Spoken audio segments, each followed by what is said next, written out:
When my team and I created Pokemon Too Many Types, we did not realize what exactly we were unleashing into the world. It used Hype Train on me. Burning in hell! I have no idea what any of them are, except one of them is Ohio. I have nothing on Ohio. Demoralizing for Dazzling Gleam, use your gender. Sand time. That's a silly little baby. Oh, it used Rootin' Tootin'. Why is Golem boring? I think Golem's awesome. And it was fun, too. Not only did the video do incredible, but the project itself got way bigger than I could have ever anticipated. I mean, the game was simple. It's Pokemon with too many types, and the type chart looks like this.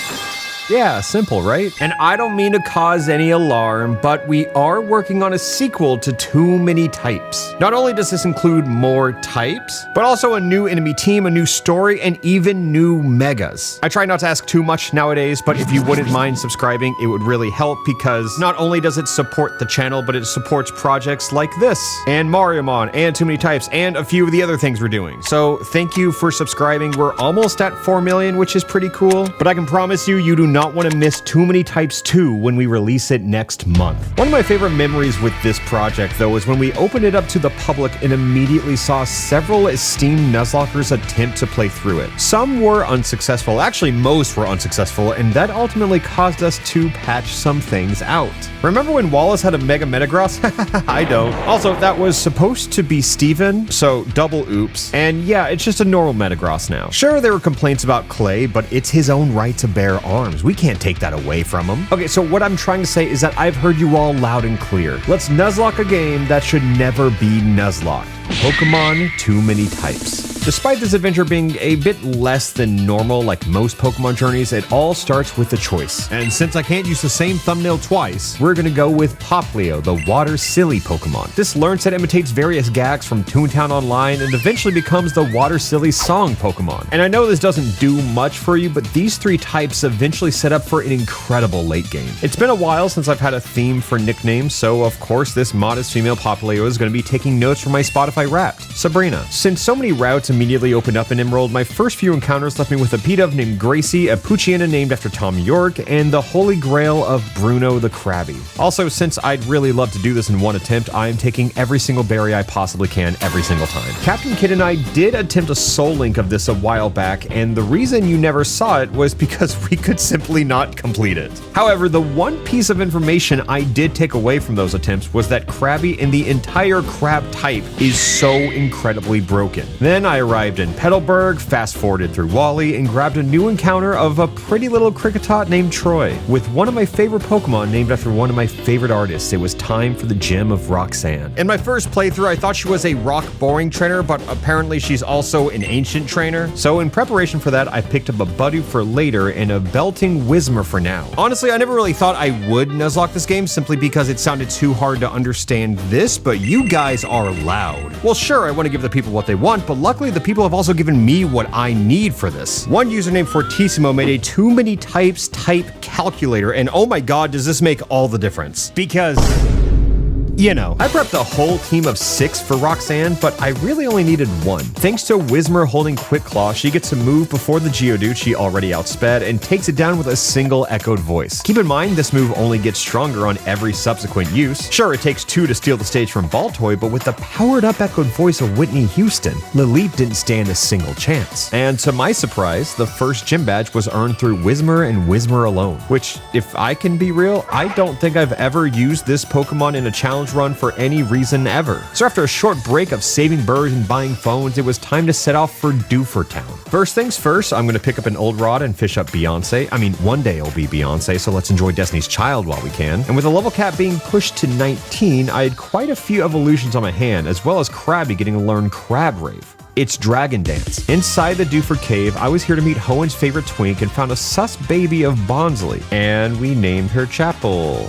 since Sudowoodo isn't a plant either. As you know, I've played through Emerald a lot. Like at this point, perhaps too much. I know Brawly's gym is supposed to be a puzzle, but for me, it's essentially a straight line. I don't know if I should be proud of this. Like base Emerald, Brawly stays true to his fighting types while throwing in a few stinky types and D's nuts types. And believe it or not, the sole answer to this gym is the crab. You start off with a couple raves, survive the Ooga Booga attack, and vice grip as Brawly's whole team gets destroyed by one little crab. After a quick trip to Slateport, it's time for your regularly scheduled Team Aqua cameo. This time, the grunt throws out a Baby Azurill, and I don't think you understand how awful this type is. Baby is not just weak to crab, but literally every single other type. With that out of the way, our next couple fights were some of the hardest. Well, not so much this one, or even really this one, but Too Many Types' very own Wattson is a certifiable run killer. I mentioned those soul links we attempted a while back, and yeah, you're really not supposed to Nuzlocke this game. Wattson has a mixed team of prime types and Pikachu, which is its own unique type. But at this current moment in time, I realized that I had absolutely nothing prepared for this gym whatsoever. So I grabbed every remaining encounter that I possibly could and still did not have a lot of answers. Look, winning a Nuzlocke is exclusively about making it to the end. It sounds heartless, but I might have to make a few sacrifices along the way. After assembling an almost good enough team, I challenged Wattson to a battle which could very well have been my last. One of the scariest possible openings was Porygon's Hype Train, aka Prime Type Rollout. My team doesn't do too well against the Prime Type to begin with, but at least Sabrina can tank a hit and kill it with 2 Bubble Beams. Surprisingly enough, that was child's play, as Whimsicott was Wattson's true secret weapon. Not only was it going to spam Hype Train as well, but I now had fewer resources to deal with it, and it magically did just enough to survive with 2 HP remaining. Gyarados then quickly subbed in, debuted as a solo artist, and lowered Whimsicott's attack a little bit more through intimidation alone. I still don't know if this was the right play, but Beyonce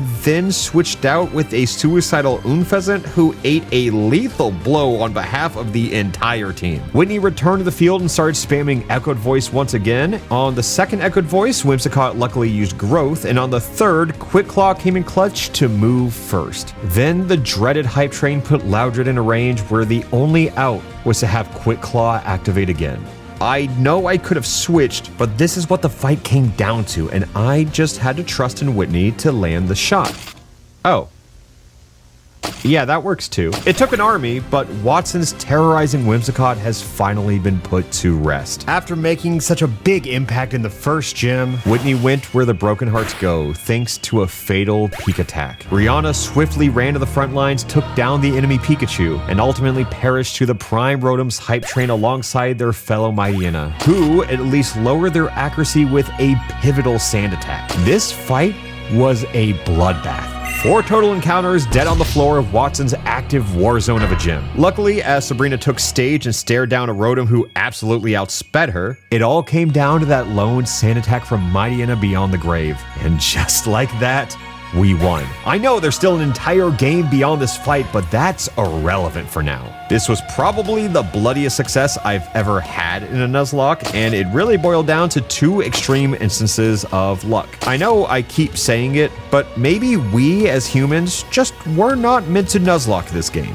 Of course, rest in peace to our fallen soldiers, but 3 gyms in and only 4 deaths? In the big picture, that's not that bad. My next encounter was Girafarig, and I spent an incredibly long time trying to think of a singer whose name is also a palindrome, but I couldn't, so I just named them Outcast because there's 2 of them. Something I didn't even realize until now was that the Fiery Path got renamed to the Stinky Path for Pokemon like Machop, and waiting for us on the other side was a Baneri named Ariana. Then a lot of new encounter routes started opening up, from the boy band of Phalanx to the Stunfisk, and even the Aegislash named Carly Rae because of that one picture. So let's have a brief check-in with Hoenn's favorite eco-terrorists and follow them up to an active volcano before Krabby crabs all over them and evolves into a slightly bigger crab. On the jagged path towards Flannery, I ran into a Lickitung that is both right and sus.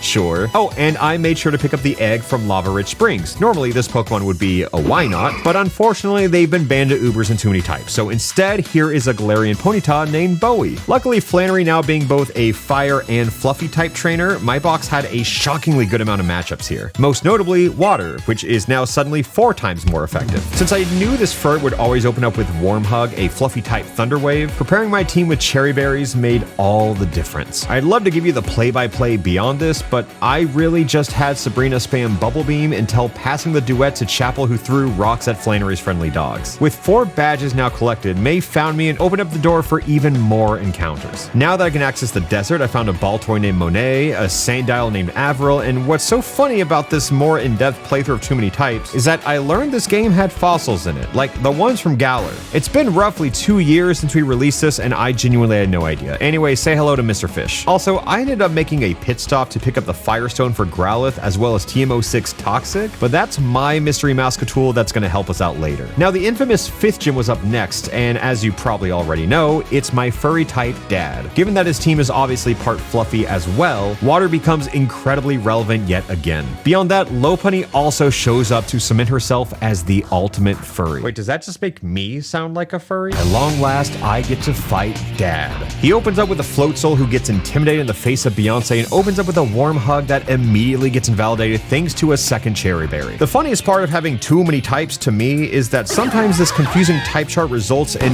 what should normally be a mono water type Pokemon like Float Soul ends up being weak to Aqua Tail. Similarly, the combination of Vaporeon's 3 types result in it being weak to Squirt Flower. Sure, it's a silly type move, but it still feels wrong. Then Sabrina tanked a Glomp with 4 HP remaining. Like, oh my god, this girl can survive anything. After drowning yet another Pokemon with a fatal Bubble Beam, it was time for Ariana to deal with the Lucario problem. I honestly didn't see myself using this Pokemon again, so I was willing to sacrifice her for the cause, but then Lucario missed a Bone Rush, and our priority Plush Punch secured the 5th gym badge without a single casualty. I mean, personally, most of the hard parts in this run should be over, I think, now that Sabrina has evolved into a short and sweet Primarina, destined to sweep the entire game. No, really, like, I pick up a few more encounters, sure, but I really have everything I need. We swept through the Weather Institute, swept through the Rival, and swept through Winona thanks to a single glomping Lopunny. At this point in the story, the whole world has opened up with too many types and perhaps too many options. Now, thanks to evolutions, we're joined by Aegislash, Electivire, Serena, and a Crab-type Machamp. You know, because he has multiple arms. A few others were also picked up along the way, but like, I did not know until this run that Primarina kinda solos everything after Wattson. So after returning to Lily Cove, I turned my team of monsters into a team of fighters. Strapped with incredible items, phenomenal movesets, and synergy destined to take down Mozdeep's gym leader of Clay. Yeah, Clay's in this game. He wields gun types and is an infamous run killer due to Duraludon's signature shoot attack, which is really just gun type Gigaton Hammer. This fight should be Nuzlocke hell. However, I did something right entirely by accident and I have no idea how. For whatever reason, the AI behind Clay did not choose the shoot button a single time. Why? Again, I have absolutely no clue. But I did something to manipulate the AI and made what's supposed to be Too Many Types' second hardest fight an absolute cakewalk. And despite this, I might have killed one of my own Pokemon because I spammed Surf with Primarina, forgetting that it hits your teammates. Was this a Pokemon I planned on taking to the Elite Four? Yes, it was, actually, so oops. With an ordinary amount of eco-terrorism now out of the way, I took stage against the final Hoenn gym leader. What used to be a water gym has now been infested with crabs. So this fight is actually a great example of why Primarina is as powerful as she is, because despite what you'd expect, her song-type sparkling aria hits every single opposing crab for super effective damage and one-shots them all. To make things even better, after collecting every gym badge and heading to Victory Road, I picked up a last-minute edition of Tyler the Duraludon, since that boy is a gun. Then I prepped him for success and shot Wally down right where he stood. But similarly to my Surf fiasco earlier, I might have killed my own Arcanine due to Flare Blitz recoil. If only this could have been avoided. Now, all that's left to do is assemble the best 6 abominations I can to tackle the Elite Four of the first Too Many Types. And since Sydney's team is a bit silly, I decided to threaten them with a sharp object like Aegislash and stab my way through all of them. Since Phoebe is a known gamer, all of her team is weak to taking showers flowers and touching grass. Which means between Primarina and Gyarados taking turns spamming Surf and Waterfall, we don't even get to experience all 5 nights. And as you all know, Larry from Paldea came over and subbed in with a team of boring type Pokemon. Luckily for me, Primarina, once again, gets to utterly demolish yet another team by spamming the same couple moves. Obviously, this is a sus type team featuring the likes of Ditto with Imposter, Zoroark with Illusion, and Amoonguss.